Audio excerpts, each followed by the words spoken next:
નમસ્કાર, હું Rinku Prajapati public India ન્યૂઝમાં આપનું સ્વાગત કરું છું। શરૂઆત કરીએ આજના સમાચારની। આણંદના પિતા પુત્ર સામે લેન્ડ ગ્રેબિંગનો ગુનો નોંધાયો।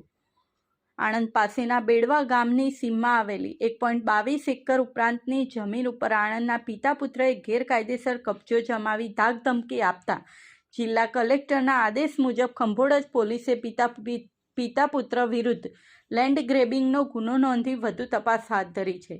ચીખોદરા ગામની રાજોડ તલાવડી નજીક રહેતા સંદીપ કુમાર અશોકભાઈ પરમારના પિતાએ વર્ષ 2009માં આણંદ નજીક આવેલા બેડવા ગામની સીમમાં બ્લોક સર્વે નંબર 229 વાળી જમીન પાવર ઓફ એટર્ની હોલ્ડર પાસેથી વેચાણ દસ્તાવેજથી રાખી હતી।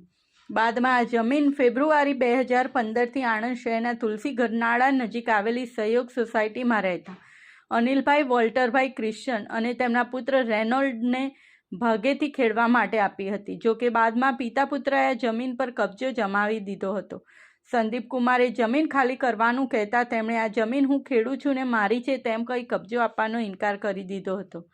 ત્યારબાદ વારંવાર જમીન પરત મેળવવાના પ્રયત્ન કરતા પિતા પુત્રએ સંદીપ કુમારને ધમકી આપવાનું ચાલુ કર્યું હતું, જેથી તેમણે જિલ્લા કલેક્ટર સમક્ષ લેન્ડ ગ્રેબિંગની ફરિયાદ કરતા કલેક્ટરની અધ્યક્ષતામાં બનેલી સમિતિએ તપાસ કરીને લેન્ડ ગ્રેબિંગનો ગુનો બનતો હોવાથી ફરિયાદ દાખલ કરવાનો હુકમ કરતા ખંભોળજ પોલીસે પિતા પુત્ર વિરુદ્ધ ગુનો નોંધી કાયદેસરની કાર્યવાહી હાથ ધરી છે।